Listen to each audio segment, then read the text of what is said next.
Today, we're going to discuss how to evaluate the economic opportunity of a partnership. This is a big discussion we're constantly having with partners, so much so that we're going to be doing 3 episodes centered on this theme. So, Sam, where should we begin with this topic? This is one of the most important activities to do when you're talking about a new partnership.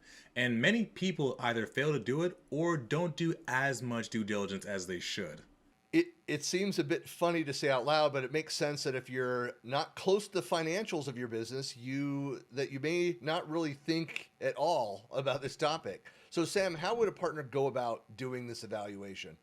We let's start with three different factors to consider from a number of different angles, right? So we consider that there are three sides to a economic opportunity of a partnership. Number one, increasing the customer value that you have. Number two, going into actual service opportunities that a vendor could provide to you as a partner. And then last but not least is the operational efficiency, something that tends to sneak up on folks on the backside. For increasing your customer value, you need to consider, the math on how much you're going to be able to actually increase your price for adding additional value from this vendor to your customer. The service opportunity is simply the vendor being able to provide you with an opportunity for new projects to be able to implement their technology, giving you a bit more practice actually out in the field.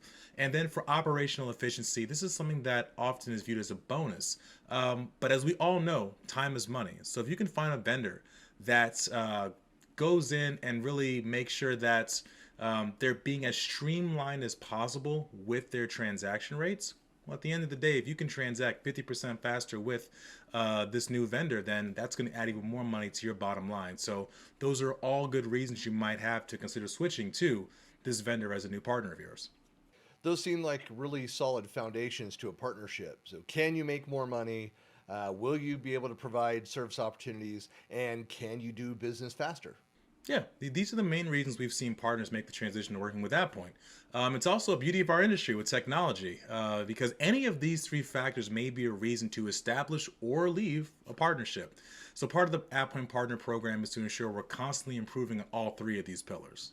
This is great, but I'm sure some of our listeners are probably really interested in how to actually evaluate on these 3 factors.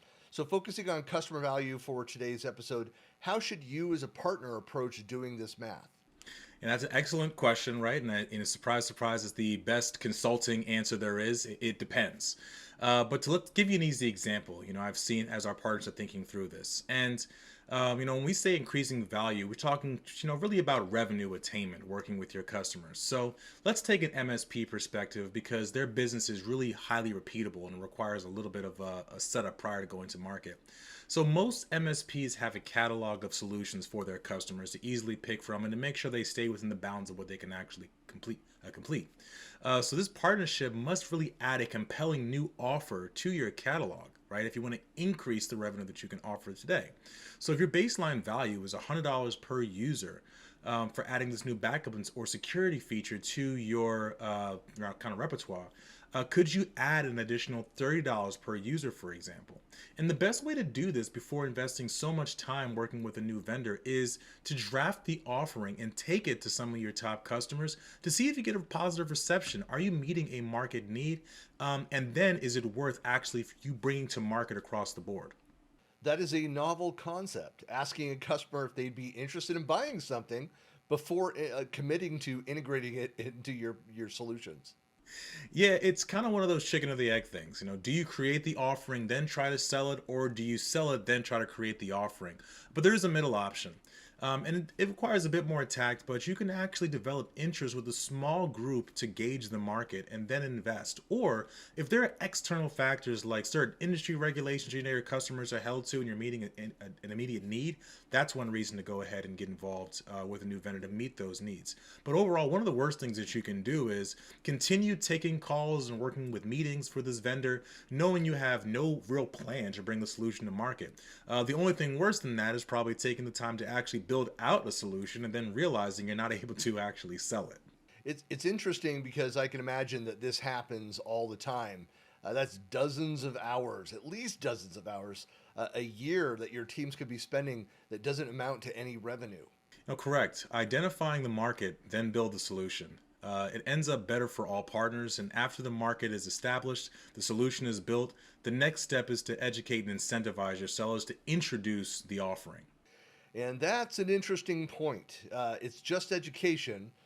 There has to be some reason to shift their mindset. Yeah, right. You can educate anybody on any new great solution, but there really has to be an appreciation for anybody that has a number is trained to move that number with the least path of resistance. And just because there's a new offering that's available doesn't necessarily mean that I'm going to make that mental shift. So I really need to, if I'm in a seller's position, I need to understand, hey, is there an obvious new need that's been met to make me hit my number faster? Or is there some sort of short term incentive that I'll personally benefit from to get me to try out this potentially new thing? Well, perfect. Sam, I think that pretty well wraps up our first segment for measuring the economic opportunity as a partner. And if you have not already done so, be sure to join AvePoint's partner program, which you can find at avepoint.com/partners. And be sure to tune into our next segment where we discuss the service opportunity side of a partnership.